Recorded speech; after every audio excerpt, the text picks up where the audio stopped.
जो supreme court verdict देने का बाद भी जो ऑर्डिनेंस लेके आया सेंट्रल गवर्नमेंट दिल्ली गवर्नमेंट के खिलाफ में, हमारा पार्टी के लिए मैं सब पार्टी को अपील करेंगे कि अगर हर पार्टी हम एक साथ में अपोजिशन हो सकता है, दिस इज द मौका है, तो एक बहुत बड़ा मैसेज जाएगा जिसके लिए कि हम बीजेपी को राज्यसभा में हरा सकते हैं, तो ऑर्डिनेंस भी जा सकता है।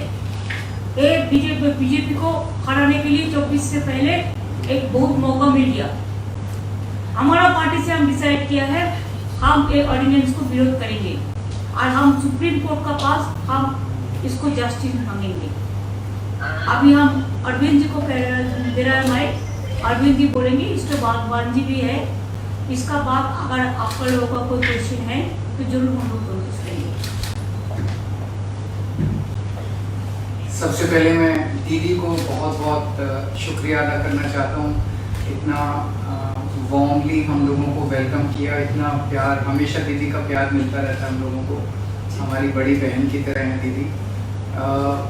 आज कलकत्ता मेरा इसलिए आना हुआ क्योंकि आप सब लोग जानते हैं जब हमारी 2015 में सरकार बनी थी पहली बार दिल्ली में, जैसे ही हमारी सरकार बनी इन लोगों ने नोटिफिकेशन, केंद्र सरकार ने नोटिफिकेशन पास करके, एक नोटिफिकेशन, सिंपल नोटिफिकेशन पास करके दिल्ली की चुनी हुई सरकार की सारी पावर्स छीन ली कि हम किसी ऑफिसर की ट्रांसफर पोस्टिंग नहीं कर सकते, अगर कोई ऑफिसर गलत काम करे तो हम उसकी डिसिप्लिनरी प्रोसीडिंग नहीं कर सकते, ये सारी पावर हमसे छीन ली। 8 साल तक दिल्ली के लोगों ने संघर्ष किया, हम सुप्रीम कोर्ट गए, 8 साल के संघर्ष के बाद सुप्रीम कोर्ट ने हमारे पक्ष में ऑर्डर किया, दिल्ली की जनता जीत गई। लेकिन जैसे ही ऑर्डर आया सुप्रीम कोर्ट का, एक हफ्ते के बाद इन्होंने ऑर्डिनेंस लाके जो सुप्रीम कोर्ट का ऑर्डर था उसको उन्होंने पलट दिया, और उस दिन पलटा जिस दिन सुप्रीम कोर्ट वेकेशन पे जा रहा था। इसका मतलब इनके दिल में काला था, इन्हें पता था कि अगर सुप्रीम कोर्ट होता तो अगले दिन उसके ऊपर स्टे लग जाता, तो इनका ऑर्डिनेंस गलत है।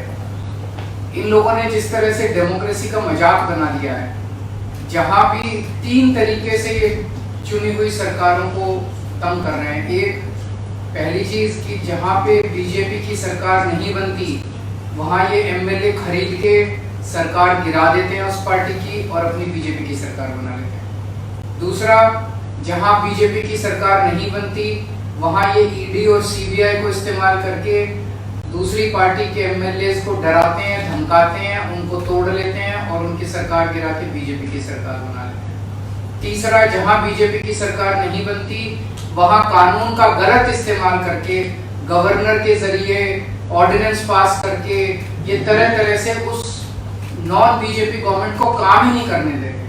हमने वेस्ट बंगाल में भी देखा गवर्नर कैसे तंग कर रहे हैं, हमने वहां भी देखा, पंजाब में भी देख रहे थे, पूरे तमिलनाडु में देख रहे हैं, तेलंगाना में देख रहे हैं किस तरह से गवर्नर तंग कर रहे हैं। और अब दिल्ली के अंदर इन्होंने जो किया वो तो बिल्कुल ही जनतंत्र के खिलाफ है।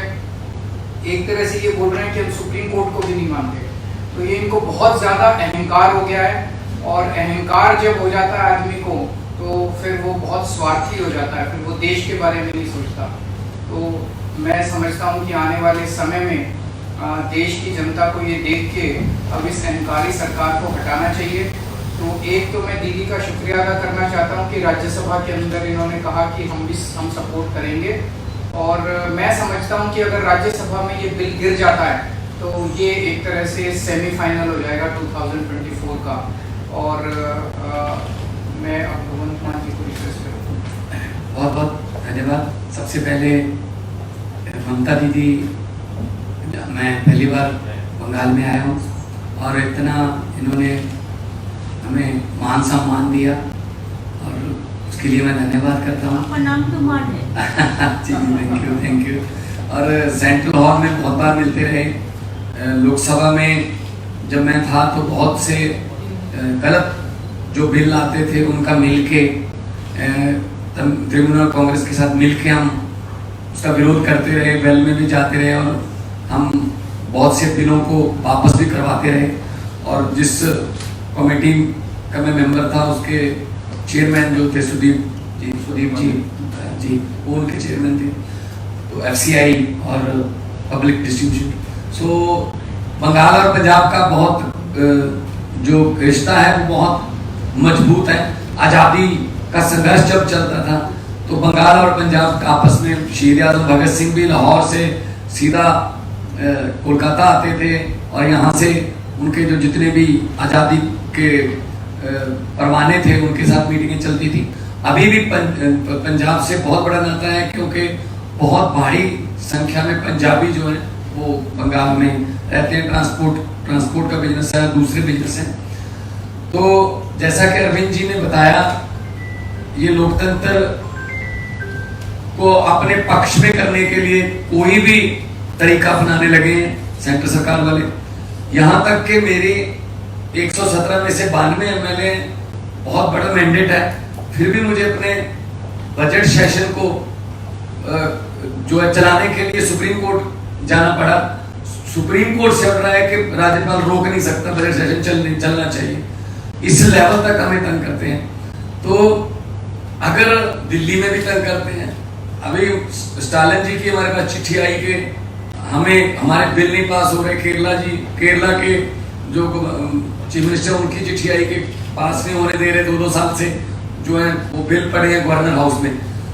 तो मैं ये कहना चाहता हूँ आपके सामने, अगर 30-31 गवर्नर और एक प्रधानमंत्री ने देश चलाना है तो करोड़ों अरबों रुपया चुनाव पे क्यों खर्च रहे हैं? 30-31 गवर्नर और एक प्रधानमंत्री चला लें मुल्क को, देश को। फिर लोकतंत्र का अभी बाहर जाके, विदेशों में जाके लोकतंत्र का बहुत ढिढोरा पीटते हैं कि देश सबसे बड़ा biggest democracy in the world, लेकिन जब यहाँ आते हैं तो जाके देखते हैं कि किसी को काम नहीं करने देते। अगर आप इलेक्शन नहीं जीते तो बाई इलेक्शन से जीत जाते हैं। मध्य प्रदेश में भी ऐसा किया, कर्नाटक में भी ऐसा किया था और गोवा में भी ऐसा किया था। दिल्ली में मतलब एलजी मीन्स गवर्नमेंट, ऐसा इस लेवल तक की वर्डिंग जो है लोकसभा में पास करवाई है, एलजी मीन्स गवर्नमेंट। तो फिर आप इलेक्शन जो होती है, जो करोड़ों लोग इलेक्शन में जो लाइनों में लग के अपने पसंदीदा एमएलए, विधायक और मुख्यमंत्री को चुनते हैं, तो वो उनके लिए, वो किसके लिए वोटिंग कर रहे हैं? तो ये मजाक बना रखा है डेमोक्रेसी का। तो ममता दीदी का बहुत धन्यवाद इसलिए भी कि इन्होंने बहुत लड़ाई लड़ी है, बहुत बड़ी बड़ी लड़ाइयाँ लड़ी हैं और जीती हैं, सफलतापूर्वक लड़ाइयाँ लड़ी हैं इन्होंने। चाहे वो इलेक्शन हो, चाहे वो सीबीआई की रेड्स का मामला हो, चाहे ईडी का मामला हो। तो हम लोग इकट्ठे होकर देश को बचाने का सवाल पैदा हो गया, लोकतंत्र को बचाने का सवाल पैदा हो गया। तो पार्टियां आपस में बहुत से पॉलिटिकल जब विचार मतभेद होंगे, लेकिन अगर देश रहेगा तो हम पार्टियां रहेंगे ना। अगर 24 में ये संविधान बदलने की कोशिश कर रहे हैं, हर रोज ही कोशिश करते हैं संविधान बदलने की, तो देश के संविधान को खतरा पैदा कर दिया इन लोगों ने। इतने सत्ता की भूख हो गई, या इतना ये अहंकारी हो गई, जैसा अरविंद जी ने बताया।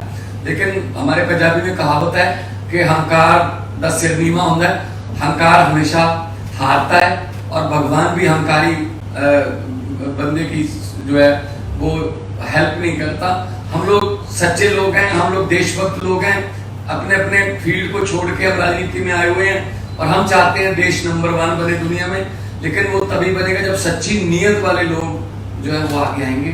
मैं आज जो ममता दीदी ने कहा कि इस ऑर्डिनेंस का विरोध करेंगे, डट के विरोध करेंगे राज्यसभा में, उससे हमारा हौसला बढ़ा है और हम चाहते हैं कि जो सारे जहां से अच्छा हिंदुस्तान हमारा, वो वाला नारा जो है वो देखने में भी, ग्राउंड में भी देखने को मिले। धन्यवाद। Is there any question? চারটে পাঁচটা বিষয় থান্ডারস্টর্ম হচ্ছে কিন্তু ফিরে যেতে হবে। দিদি আমার একটা প্রশ্ন আছে, আমি প্রশ্ন ইংরেজিতে করছি এখানে। You have already proposed 1:1 fight against the BJP. From which media? Didi, this is Safi from Deccan Herald newspaper. Deccan Herald. Okay. You have already proposed 1:1 fight against the BJP and interactions have started between opposition parties. How long can it take for a coalition to take place? और अरविंद जी आपके लिए मेरा एक सवाल है कि आप अभी ट्वीट कर सुबह निकले हैं कि ये लड़ाई केवल दिल्ली वालों की लड़ाई नहीं है, इसमें सबके साथ की अपेक्षा करता हूं। आज से देश भर में निकल रहा हूं, तो इस अपेक्षा में क्या कांग्रेस शामिल है? और मनीष जी का जो दुर्व्यवहार का मामला है उसमें दिल्ली पुलिस ने क्लैरिफाई कर दिया है कि ये दुष्प्रचार है। धन्यवाद। पहले मैं अपने क्वेश्चंस का जवाब दे देता हूं कि जैसा अभी एग्जांपल्स दिए दिल्ली में इन्होंने ऑर्डिनेंस लाके सुप्रीम कोर्ट के जजमेंट को पलट दिया। सुप्रीम कोर्ट ने 8 साल की लड़ाई के बाद दिल्ली के लोगों को न्याय दिया था। 8 साल की लड़ाई के बाद दिल्ली के लोगों को उनका हक मिला था, और 1 हफ्ते के 8 साल की लड़ाई के बाद इन्होंने 8 दिन के अंदर उसको ऑर्डिनेंस लाके पलट दिया, दिल्ली के लोगों को फिर से सड़क पे ला दिया। और ये केवल दिल्ली की लड़ाई इसलिए नहीं है क्योंकि वेस्ट बंगाल के गवर्नर भी वैसे ही करते हैं। पंजाब के गवर्नर अभी जो मान साहब ने बताया, आपको जान के आश्चर्य होगा, इस बार बजट सेशन बुलाने के लिए पंजाब के गवर्नर ने मना कर दिया कि बजट सेशन नहीं होगा। ऐसा हो सकता है जनतंत्र में। सुप्रीम कोर्ट जाना पड़ा पंजाब गवर्नमेंट को बजट सेशन बुलाने के लिए। तमिलनाडु के मुख्यमंत्री का मेरे पास लेटर आया, उन्होंने लिखा कि ढेर सारे बिल गवर्नर कई महीनों से लेके बैठे हैं। तेलंगाना के चीफ मिनिस्टर ने सुप्रीम कोर्ट में केस किया कि उनके 22 बिल गवर्नर लेके बैठे हैं। केरला के चीफ गवर्नमेंट जो है सुप्रीम कोर्ट में गई हुई कि उनके वाइस चांसलर अपॉइंट है। सारी गवर्नमेंट्स के अंदर वो तंग कर रहे हैं। कितनी सारी ऐसी गवर्नमेंट्स हैं जिनको उन्होंने गिरा दिया, या तो खरीद के और या उन्होंने डरा के सीबीआई ईडी भेज के। ये लड़ाई केवल मेरी लड़ाई नहीं है, ये लड़ाई 140 करोड़ लोगों की लड़ाई है। ये इनके अहंकार के खिलाफ है। ये इतना अहंकार हो गया इन लोगों को, इतना अहंकार हो गया इन लोगों को कि अगर बीजेपी को वोट नहीं दोगे तो आपकी सरकार नहीं चलने देंगे, आपकी सरकार गिरा देंगे, आपके एमएलए तोड़ देंगे। ऐसे तो देश नहीं चल सकता। दूसरा आपका क्वेश्चन मनीष जी के बारे में, आपने देखा होगा वीडियो, किस तरह से आज मनीष जी को गले से पकड़ के कोर्ट रूम में घसीट के ले गए ये लोग। Is this the way you treat the deputy chief minister, education minister? ऐसे तो ट्रीट नहीं करते। तो उनकी क्लैरिफिकेशन जो मर्जी हो, क्लैरिफिकेशन तो उन्होंने कहा नहीं हमने कुछ नहीं किया, पर वीडियो आप देखिए। This is not the way to treat the chief deputy chief minister. He is not an accused, he is not a convict. अभी तो उनके ऊपर आरोप साबित नहीं हुए हैं। ऐसा जो मनीष जी का बारे में जो बोला है अरविंद जी, वो दिन हमारा घर में भी वो पुलिस उसका घर में, अभिषेक का घर में नोटिस देने के लिए वो नहीं था, वो बांकुड़ा में था। तो 2:30 बजे जाके बोला अभी नोटिस दे दो, नहीं तो कल दिखा दूंगा, कल नहीं आएगा। तो ऐसा बात किया। What they thinks that we are the bonded labours? What they thinks that we are their servant? Ego का एक लिमिट होता है, जो भी मर्जी कर सकता है। हम लोगों को तो ये अभी चिंता है कि कब कॉन्स्टिट्यूशन ना बदल दे, देश का नाम ना बदल दे, देश का नाम भी उसका पार्टी का नाम पे कर देगा, वो लोगों को नाम पे कर देगा। ऐसा नहीं चल सकता है। आज भी अगर हम ये बात नहीं समझे तो दुनिया का जनता हमको क्षमा नहीं करेंगे। आज मणिपुर में हर रोज ब्लड निकल रहा है, लेकिन कोई भी नेता को टाइम नहीं मिला उसका पार्टी का कि उधर में जाके मिले पब्लिक का साथ। आज भी लोग नहीं निकाल सकता है, लेकिन इसको बड़ा बात चलते हैं। और बीजेपी का पार्टी डायरेक्ट रास्ता में खड़ा होकर बोलता है कल इसको अरेस्ट करेगा, परसों इसका घर में ले जाएगा, तरसों इसका घर में नहीं जाएगा।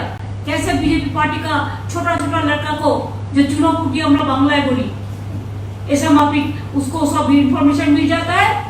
तो क्या है गवर्नमेंट? क्या government of the agency, by the agency and for the agency? Government of the bulldozer, by the bulldozer and for the bulldozer? They want to demolish the constitution. They want to bulldoze the constitution.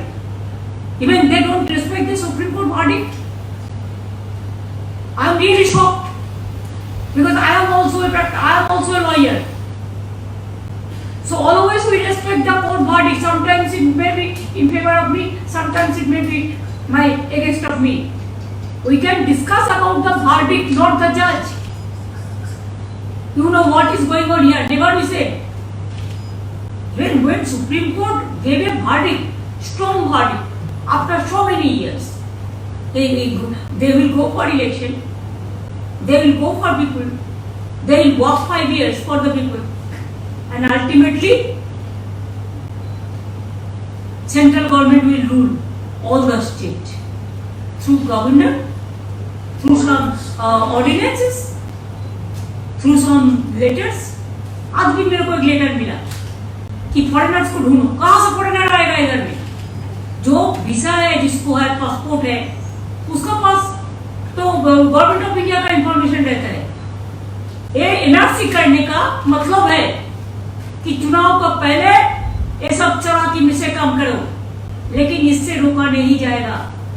हम हर party को विनती करने चाहूंगी कि अगर आपका एक साथ में काम करने का मूड है, दिल है, दिमाग है, तो मेरे को हम्बल रिगार्ड्स होगा, मेरे को अपील होगा कि एक वोट भी बीजेपी को नहीं देके हर political party, even there are some BJP party members also, they are also not happy. I will request them also give vote to non-BJP party this against the ordinance. अगर ऐसा ही ordinance करेगा तो कोई राज्यों को कल तोड़ देगा, परसों तोड़ देगा। मेजोरिटी रहने से भी ऐसा नहीं कर सकते हैं। There are some systems. ये तो खतरनाक बन गया देश के लिए, धमाका मचा दिया। 2000 का नोट तो क्या था, 2016 में तो एक दफे किया। तब तो हम लोगों ने कहा था कि जनता को 2000 नहीं चाहिए, 1000 का रुपया में काम हो जाएगा, 500 में, 100 में, 200 में। तब तो बात नहीं सुनो। अभी ऐसा क्या हो गया कि बाहर जाने का पहले तुरंत इसको करना पड़ा। LIC को 3 लाख करोड़ रुपया का लॉस हो गया, इसको तो काउंट हो जाता है एक साथ में। क्या ऐसा धमाका है? तो इसी के लिए देश का हर आदमी दुखी है, किसान लोग भी दुखी है, मजदूर भी दुखी है, नौजवान भी दुखी है।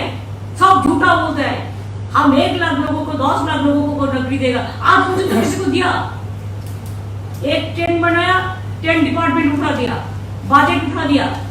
उसमें भी अब देखा कि इंजन कहाँ का है और कैसे बनाया है और कैसे तोड़ गया है और क्या सिचुएशन है पब्लिक का।